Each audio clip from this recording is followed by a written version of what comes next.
ابتدائی رشتہ خامد اور بیوی ہے. خامد اور بیوی یہ ابتدائی رشتہ ہے. اللہ نے آدم کو بنایا اور حوا کو ساتھ بیوی بنایا, اولاد بعد میں دی. اور ایک اور بات, آدم کو بنا دیا مٹی کا پتلا کٹھا کر کے, مٹی کٹھی کر کے پتلا بنا دیا. 40 سال کے بعد روح ڈالی, چل بھائی جا جنت, اور اکیلے بھیج دیا, بیوی نہیں دی. حالانکہ اللہ چاہتا تو ساتھ ہی حضرت حوا کی مٹی کا ڈھیر بھی لگا دیتا, اس کا پتلا بھی تھپ دیتا, فرشتوں سے تھپوا دیتا, اور پھر 40 سال کے بعد دونوں کو کٹھا جنت میں ڈالتا. بہت سارے پیغام, اس میں بہت سارے پیغام. تاخیر ساتھ نہیں بنایا, دیر سے بھیجا. انتظار قدر کو بڑھانے کے لیے کہ عورت کی قدر کرنا, کمزور ذات ہے, کمزور مخلوق ہے, قدر کرنا. دوسرا, پہلے دن پتلا نہیں بنایا کہ ننگا پڑا ہو. عورت کا پتلا ننگا ہو, مٹی کا ہو, پتھر کا ہو, تو اس میں کیا کشش؟ تو ان مرد کے لیے کشش کوئی نہیں, تو فرشتوں کو کیا کشش تھی؟ پہلے دن سے عورت کو پردے میں بنایا, بے پرد نہیں کیا, بے پرد نہیں کیا, اس کا پتلا نہیں بنایا, اسے ننگا نہیں چھوڑا, اس کو پہلے دن سے کورڈ. اور کیسے بنایا؟ فرشتوں کو کی آنکھوں پہ پردہ اور آدم کو سلا دیا. آدم علیہ السلام سوئے ہوئے ہیں, فرشتوں کی آنکھوں کے سامنے پردہ ڈال دیا گیا. جب آدم اٹھے ہیں, اور ایک اور بات, جنت میں رہ کر بھی آدم علیہ السلام کا دل نہیں لگتا تھا, اداس اداس رہتے تھے. اماں آئی تو بابے دا دل لگا, تو اداس رہتے تھے جنت میں. جب آنکھ کھلی تو اپنے لیفٹ سائیڈ پہ ایک خاتون, سر سے لے کر پاؤں تک لباس میں. آپ نے سنا ہے نا, یوسف علیہ السلام دنیا میں سب سے خوبصورت ہستی پیدا کیے گئے. یہ مردوں میں, عورتوں میں سب سے خوبصورت حضرت حوا کو پیدا کیا. کون ہے؟ کہتے ہیں اللہ کی آدم تیری بیگم. کون ہے تیری بیگم؟ نکاح پڑھایا. پھینکا آدم مہر ادا کرو. تو انہوں نے پوچھا کیا مہر دوں؟ تو وہاں تو سونا چاندی ڈھیر لگے پڑے تھے. اللہ تعالیٰ کہتے دا من سونا چاہ کے دے دے. میرے اللہ نے کہا تیری نسل میں میرا آخری حبیب آنے والا ہے, اس پہ ایک دفعہ درود پڑھ دے, یہ مہر ہے. سیدھے ہاتھ میں برکت ہے. پیدا کیا الٹی طرف سے. الٹی طرف سے کیوں پیدا کیا ہے؟ کہ الٹی طرف دل ہے, اور دل کے نیچے جو پسلی ہے وہاں سے پیدا کیا. اس میں پیغام کیا دیا کہ عورت جس روپ میں ہو, پہلا روپ اس کا بیوی بنا, پھر وہ ماں بنی, پھر اس آگے بیٹی کا روپ ہے, پھر بہن کا روپ ہے, پھر خالہ ہے, پھوپھی ہے, دادی ہے, نانی ہے, ساس ہے.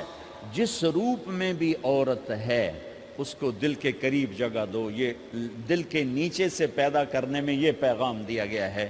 اسے ذلیل نہ کرو, اسے خوار نہ کرو, اسے بے عزت نہ کرو, اس پر شدت نہ کرو. تو پہلا بنیادی رشتہ خامند اور بیوی ہے, اور آخری رشتہ بھی خامند اور بیوی ہے. لیکن اس وقت ہمارے معاشرے میں خامند سے زیادہ اس کے ماں باپ حق جتلاتے ہیں, خامند سے زیادہ اس کی بہنیں حق جلاتی ہیں, خامند سے زیادہ اس کے رشتہ دار حق جتلاتے ہیں, اور جھوٹی سچی شکایتیں لگا کر بیوی سے متنفر کرتے ہیں, اور کہیں بیوی کو خامند سے متنفر کرتے ہیں. آپس میں لڑائی لڑا کے پھر خوش ہوتے ہیں. میرے نبی سے پوچھا جائے یا رسول اللہ آپ کو سب سے زیادہ کس سے پیار ہے؟ تو آپ نے کہا عائشہ سے. اللہ, وہ جھینپ کے کہنے کہ نہیں, میں پوچھ رہا ہوں لوگوں میں آپ کو کس سے زیادہ پیار ہے؟ تو آپ کہتے ابو بکر سے. تو آپ نے پھر کہا ابوہا, مجھے عائشہ کے باپ سے زیادہ پیار ہے. پھر پہلے عائشہ کا, تو پھر کہتے ابو بکر. تو آپ نے کہا نہیں, ابوہا, مجھے عائشہ کے باپ سے سب سے زیادہ پیار ہے. یہ آپ کو میسج دیا ہے کہ گھر کی زندگی کیسے ہوتی ہے. کوئی عشق نہیں چڑھا ہوا تھا, میسج ہے نا. ام عائشہ چھوٹی عمر کی تھیں, ان کو آٹا گوندھ کے دیتے تھے, آٹا گوندھ کے دیتے تھے. پھر جب ان کو آٹا گوندھنا آ گیا پھر چھوڑ دیا.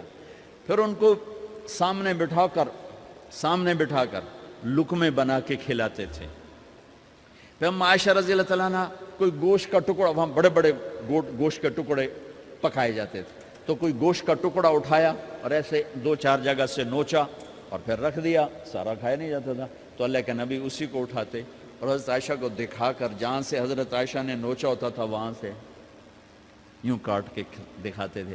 پھر حضرت عائشہ رضی اللہ تعالیٰ نے گلاس اٹھایا پانی پینے کے لیے، جہاں ہونٹ لگائے پہ گلاس رکھ دیا، بڑے بڑے گلاس ہوتے تھے، تو حضرت ہمارے نبی اٹھاتے تھے، جہاں عائشہ کے ہونٹ لگے ہوتے تھے وہاں ہونٹ لگا کے پانی پیتے تھے۔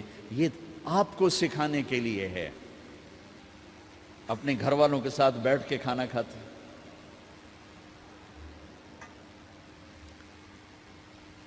یہ میرے نبی کی معاشرت ہے، یہ میرے نبی کی زندگی۔ گھر میں جھاڑو دیتے، اپنے کپڑے خود دھوتے، کوئی چیزیں بکھری پڑی ہوتی تو بیوی کو نہیں ڈانٹتے، خود اٹھ کے سیٹ کر کے رکھ دیتے، گھر والوں کے ساتھ مل کر برتن دھوتے، صفائی کرتے، گھر والوں کے ساتھ مل کر۔ یہ میرے نبی کی ایک خوبصورت زندگی ہے بھائیوں بہنوں، ہم بھلا چکے ہیں۔ بیوی کے لیے خاوند کو سب سے بڑا حقدار۔ بعض لڑکیاں ایسی نادانی کرتی ہیں کہ شادی کے بعد بھی اپنے ماں باپ کی آنکھ کو دیکھ کے چلتی ہیں۔ شادی کے بعد سب سے بڑا حق خاوند کا ہے، شادی کے بعد سب سے بڑا حق خاوند کا ہے۔ ماں باپ پیچھے چلے جاتے ہیں، بہن بھائی پیچھے چلے جاتے ہیں، لیکن یہ نادانیاں بھی دیکھنے کو ملتی ہیں کہ شادی کے بعد بھی ماں باپ اپنی بچی کو اپنے قابو میں رکھنے کی ترتیبیں سوچتے ہیں تو وہ بھی اپنی بچی کا گھر برباد کر دیتے ہیں۔ میرے نبی سے پوچھا گیا یا رسول اللہ عورت پر سب سے زیادہ کس کا حق ہے؟ تو آپ نے فرمایا اس کے خاوند۔ ایک خاتون ہے، یا رسول اللہ میری شادی ہو رہی ہے تو میرے اوپر میرے خاوند کا کیا حق ہے؟ تو آپ نے ارشاد فرمایا تیرے خاوند کے جسم پر زخم ہو، زخموں میں پیپ پڑ جائے اور تو اپنی زبان سے چاٹ کے زخم صاف کرے تو نے اپنے خاوند کا حق ادا نہیں کیا۔ خاوند کو سمجھایا کہ سب سے بہترین مسلمان وہ ہے جو بیوی سے اچھا سلوک کرتا ہے، اور میرا سب سے اچھا سلوک ہے اپنی بیویوں کے ساتھ، یعنی قاب قوسین او ادنا آپ کا مقام ہے۔ اللہ پاک کا دیدار اپنی آنکھوں سے کیا ہوا ہے، اور آپ ہمیں معاشرت سکھا رہے ہیں کہ ایک جہاد کے سفر سے واپس آ رہے ہیں، اما عائشہ ساتھ ہیں، تو آپ نے صحابہ سے کہا بھئی آگے چلے جاؤ، وہ سارے آگے چلے گئے۔ جب سارے نظروں سے غائب ہو گئے تو آپ نے کہا عائشہ دوڑ لگاؤ گی میرے ساتھ؟ عائشہ نے نہیں کہا، میرے نبی نے کہا دوڑ لگاؤ گی؟ آج کل کا کوئی علامہ بھی یہ نہیں کرے گا۔ عائشہ دوڑ لگاؤ گی میرے ساتھ؟ کہا جی لگاؤں گی۔ تو دوڑ لگائی تو عائشہ فرماتی ہے میں آگے نکل گئی، اللہ کے نبی پیچھے رہ گئے، چاہے آپ جان بوجھ کے آستہ ہوئے ہوں ان کی دل جوئی کے لیے۔ کچھ سال گزر گئے، پھر جہاد کے سفر سے واپسی ہو رہی ہے تو آپ نے صحابہ سے کہا بھائی آگے چلے جاؤ، وہ سارے آگے چلے گئے، غائب ہو گئے۔ عائشہ دوڑ لگائیں؟ کہا جی لگائیں۔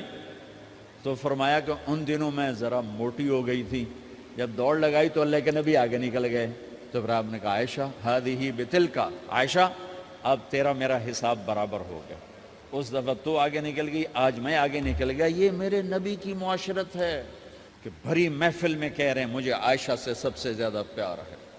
اور عرب میں عیب تھا، جیسے ہمارے ہاں بھی عیب ہے کہ کوئی بھری محفل میں کہ مجھے بیوی سے سب سے زیادہ پیار، کہ تیری ماں کتنے گئی؟ بھائی ماں کا اور خانہ ہے، بیوی کا اور خانہ ہے، ماں کی اور جگہ ہے، بیوی کی اور جگہ ہے۔ تو میں آپ سب سے کہتا ہوں ماں باپ کی وجہ سے بیویوں پہ زیادتی نہ کرو، بیوی کی وجہ سے ماں باپ پہ زیادتی نہ کرو۔ بڑے ہو تو بڑے بنو۔ ہمارے نبی آپ سسر بھی ہیں نا، آپ نے 4 بیٹیوں کی شادیاں کی، 2 تو ایک ہی کو دے دیں، عثمان کو، رقیہ اور کلثوم رضی اللہ تعالیٰ عنہما، حضرت عثمان کے نکاح میں، ابو العاص رضی اللہ تعالیٰ عنہ کو زینب، اور سب سے پیاری محبوب بیٹی حضرت علی رضی اللہ تعالیٰ عنہ۔ باقی 3 نکاح بڑے سادہ کیے، حضرت فاطمہ کا نکاح بڑے دھوم دھام سے کیا۔ ان کا رشتہ لے کر صدیق آئے، یا رسول اللہ میں خواہش مند ہوں، آپ چپ رہے۔ پھر حضرت عمر بعد میں گئے، یا رسول اللہ میں خواہش مند ہوں، آپ چپ رہے۔ تو عبد الرحمن بن عوف رضی اللہ تعالیٰ نے حضرت علی سے کہا علی تو جا، تجھے دے دیں گے۔ وہ کہنے کہ میں تو بہت غریب ہوں، مجھے کہاں دیں گے؟ حضرت علی کا ذاتی گھر بھی نہیں تھا کسی سے ایک کوٹھا مانگ کے اس میں رہ رہے تھے مدینہ میں. کہا نہیں تو جا جا. تو یہ مسجد میں پہنچے, اللہ کے نبی کو دیکھا تو ایسا روب طاری ہوا کہ بولے ہی کچھ نہیں. اللہ کے نبی کو تو پتہ ہے کہ کیا ہے اور کس لیے ہے. تو آپ نے کہا علی کیسے آئے؟ چپ. کہا لگتا ہے فاطمہ کے رشتے کے لیے آئے ہو. جی ہاں. تو آپ نے کہا انشاءاللہ. اتنا کہا انشاءاللہ اور چپ ہو گئے. تو حضرت علی چپ کر کے اٹھ کے باہر آ گئے. صحابہ باہر کھڑے ہوئے تھے. تو کہنے لگے یار دیکھا نا, میں تمہیں پہلے ہی کہتا تھا مجھے نہ بھیجو, انکار ہو گیا, بولے ہی کچھ نہیں. تو حضرت عبد الرحمن بن عوف کہنے لگے جنہوں نے بھیجا تھا, وہ کچھ تو کہا ہوگا. کہ بس انشاءاللہ کہا. کہا تو اللہ کے بندے ہاں ہو گئی. نبی کی انشاءاللہ ہاں ہوتی ہے, یہ ہاں کیوں نہیں کی؟ سبحان اللہ, اللہ اکبر. یہ ہاں کیوں نہیں کی؟ گھر گئے, فاطمہ علی کا رشتہ آیا ہے کر دوں, اس لیے ہاں نہیں کی. ہم تو بیٹیوں سے پوچھتے ہی نہیں, عیب سمجھتے ہیں بیٹیوں سے پوچھنا. یہ میں گاں نو بن چھڑیا قلعے نال, ایویں اسی دیاں نو بن چھڑنے قلعے نال. مجھے ایک اپنی مطلب برادری لیول کے ایک خاتون کا فون آیا کہ مولانا پڑھایا مجھے لاہور میں اچھے کالجوں میں, اور میری منگنی کرتے وقت مجھ سے پوچھا ہی نہیں, اور ایک شرابی سے منگنی کر کے مجھے اطلاع دی سی تیری منگنی کر چھڑی ہے, فلانی تاریخ نو تیرا نکاح بھی ہونا ہے. مجھے آج تک گلہ ہے, پوچھ لیتے. اگر نہیں پوچھا تھا چلو میں نہ ساڑھے پنجاب کوئی نہیں پوچھ دے, گاں مجھ دی طرح ٹور چھڑ دین, تو چلو اتنا تو ویکھ لیندے بھی کم از کم شراب تو نہ پیندا ہویا. ایک شرابی نال میرا نکاح کر چھڑ, ساری زندگی اڈیاں رگڑ رگڑ میری گزر گئی. علی جیسا رشتہ آیا ہو تو اوپر سے حکم بھی آ چکا ہو کہ علی کو ہی دینا ہے, تو پھر آپ فاطمہ سے پوچھیں فاطمہ تیرا رشتہ آیا ہے علی کا کر دوں؟ حضرت فاطمہ نے ہاں کی تو پھر مسجد تشریف لائے. یہ آپ کو معاشرت سکھائی جا رہی کہ بیٹیوں سے بھی پوچھو, زندگی انہوں نے گزارنی ہے, تم نے تو نہیں گزارنی. بس میری غیرت دا سوال ہے, میں اتنا ہی کرنا نہیں تو بیٹھی رہے. میری اپنی فیملی میں اتنی عورتیں بوڑھی ہو کے قبروں میں چلی گئیں, بس اتنا ہی کرنا نہیں کرنا تو بیٹھی رہے. وہ بیٹھی رہ گئیں. یہ ظلم و ستم ہے جو تمہاری عدالت میں بھی نہیں آتا, کوئی کیس بھی نہیں ہوتا, لیکن اللہ کی عدالت میں کیس درج ہو چکا ہے کہ میرے نبی نے علی جیسے داماد کے لیے بھی پہلے پوچھا, حالانکہ اوپر سے اشارہ ہو چکا ہے. ابھی بتاتا ہوں میں. فاطمہ بیٹی علی کا رشتہ ہے کر دوں؟ انہوں نے کہا کر دیں. پھر کہا بلاؤ. پھر علی آئے کہ علی جمع کرو لوگوں کو. مسجد ساری بھر گئی. تو آپ ممبر پر تشریف فرما ہوئے. حضرت علی کو ایسے سامنے بٹھایا, کہا لوگوں مجھے جبریل اللہ کی طرف سے پیغام دینے آئے ہیں کہ میں اپنی بیٹی فاطمہ کا نکاح علی کے ساتھ کر دوں. آسمان سے وحی بھی آئی ہو اور پھر بھی پوچھا جائے, یہ میرے نبی کی معاشرت ہے. ہم تو پوچھنا عیب سمجھتے اور اسے ذلت سمجھتے ہیں.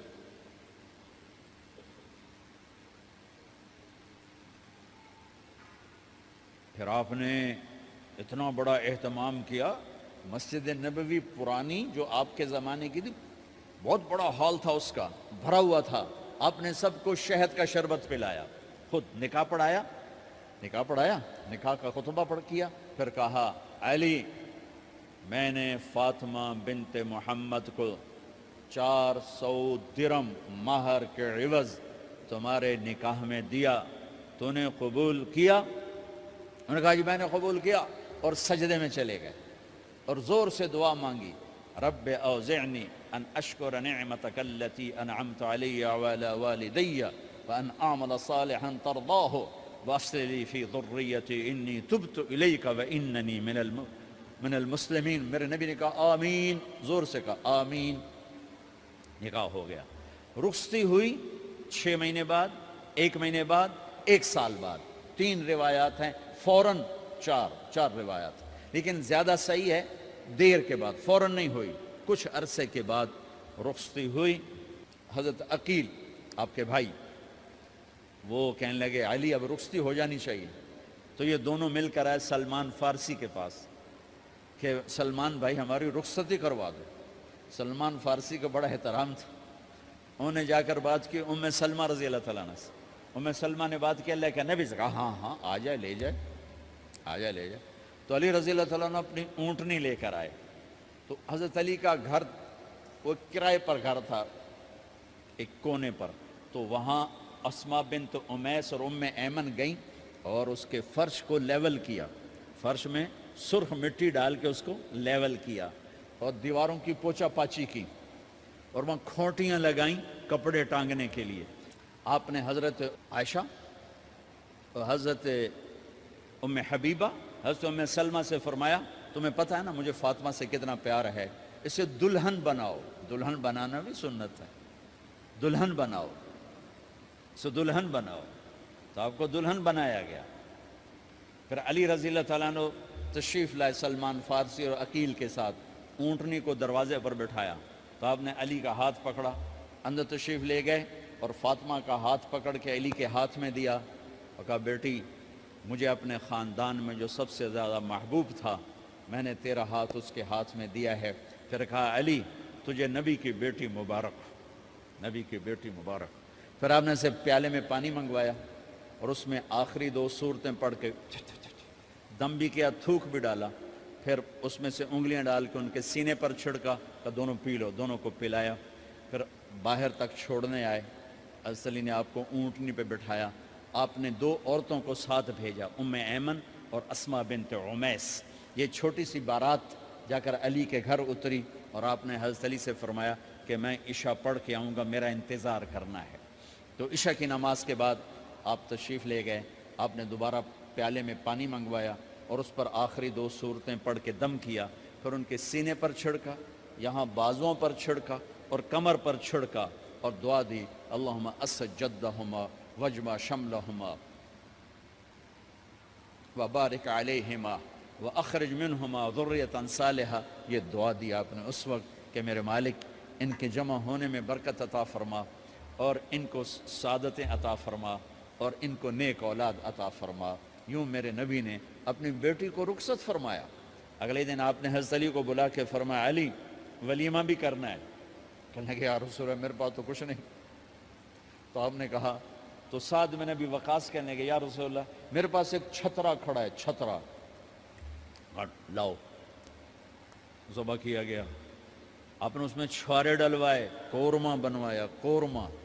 اور اپنی طرف سے حضرت علی کو پیسے دیے کہ جاؤ جاؤ چھوارے گھی شہد خرید کے لاؤ.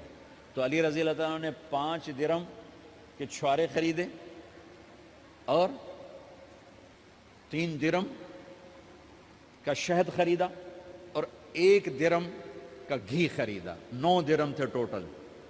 تو آپ نے کافی سارا آ گیا تو چھواروں کی گٹھلیاں نکلوا کے ان کو پسوایا, پھر شہد اور گھی میں ملایا اور ایک سویٹ ڈش تیار کی اور اس کو حضرت علی کے ولیمے میں آپ نے اپنی طرف سے پیش کیا.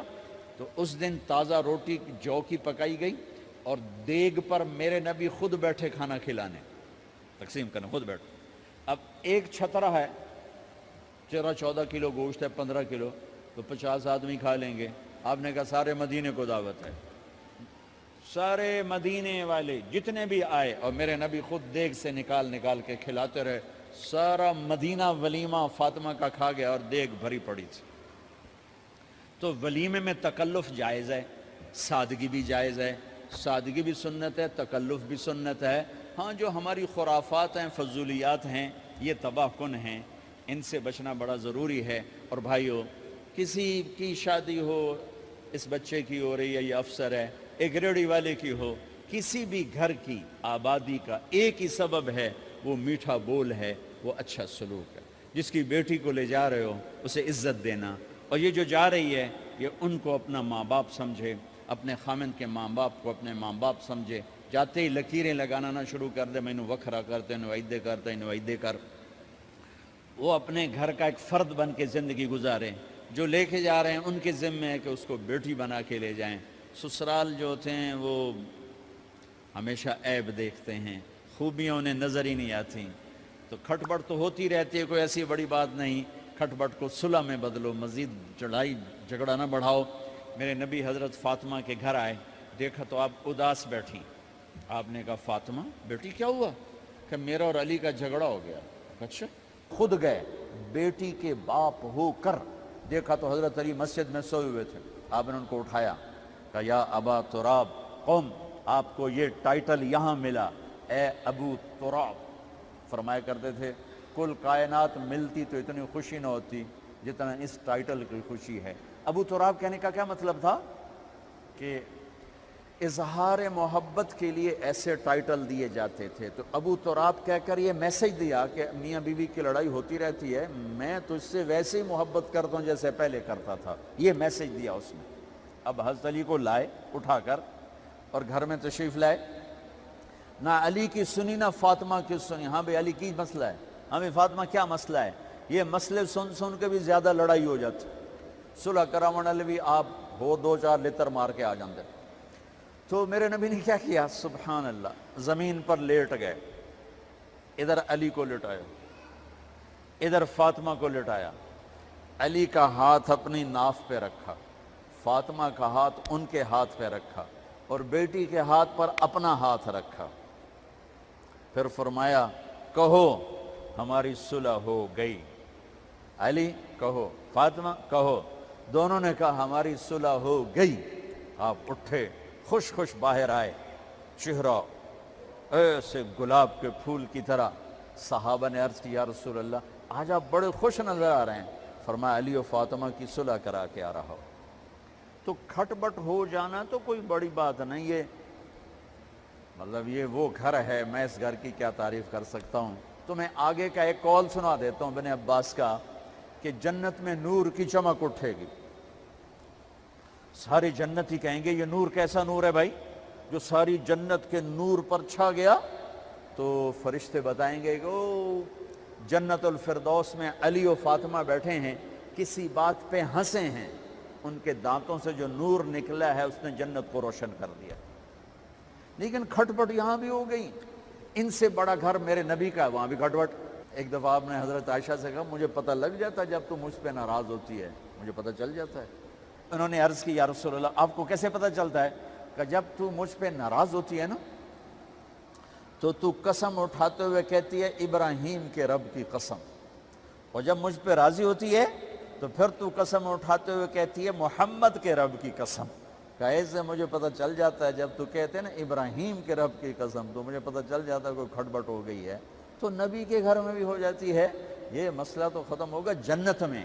ہمارے ذمہ ہے کہ ان چیزوں کو کم کریں. یہ ایک میرے نبی کی معاشرت ہے میرے بھائیوں, اسے سیکھو, اسے سمجھو, اسے پڑھو. تو بھائیوں میرا نبی ایک زندگی دے کر گیا ہے. یہ چونکہ شادی کا موقع ہے اس کو میں نے تفصیل سے بیان کیا ہے, اس کی تفصیل بیان ہی نہیں کی جاتی. یہ اتنی ضروری ہے جتنی نماز ضروری ہے. نماز تو 5 وقت پڑھیں گے, زندگی 24 گھنٹے روپ بدل رہی ہے. ہر روپ میں میرا نبی کیا چاہتا ہے اس کو سیکھو, اس کو سمجھو. کرو گے اللہ آپ کو چمکائے گا, بنائے گا. اپنی کمائیوں میں حلال لاؤ, حرام سے بچو. جج بھی بیٹھے ہیں, وکیل بھی بیٹھے ہیں, کسی ظالم کے وکیل نہ بنو. وَلَا تَقُلْ لِلْخَائِنِينَ خَصِيمًا. آپ کو ایک آیت میں جوڈیشری, جج, مقننہ اور وکلاء کا پیغام اللہ کا سنا دیتا ہوں. اِنَّا أَنزَلْنَا إِلَيْكَ الْكِتَابَ بِالْحَقِّ لِتَحْكُمَ بَيْنَ النَّاسِ بِمَا أَرَاكَ اللَّهُ وَلَا تَقُلْ لِلْخَائِنِينَ خَصِيمًا. مقننہ, قانون ساز. تو اِنَّا أَنزَلْنَا إِلَيْكَ الْكِتَابَ بِالْحَقِّ, قانون بنانے کا حق اللہ کو ہے. اللہ کے قانون کو اپناؤ. آگے جج حضرات, فَحْكُمْ لِتَحْكُمَ بَيْنَ النَّاسِ بِالْحَقِّ. ججوں کو حکم ہے کہ حق فیصلے کرنا, بک نہ جانا, دب نہ جانا, حق کے فیصلے کرنا. تیسرا وکلاء کو, وَلَا تَقُلْ لِلْخَائِنِينَ خَصِيمًا, ظالم بددیانت کی وکالت کے لیے کھڑے نہ ہو جانا ورنہ مارے جاؤ گے, مارے جاؤ گے.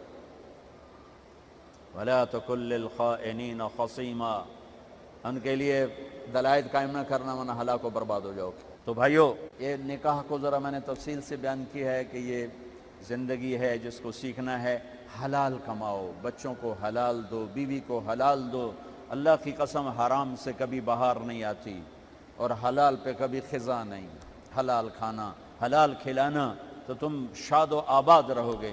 اللہ میں عمل کی توفیق بخشے.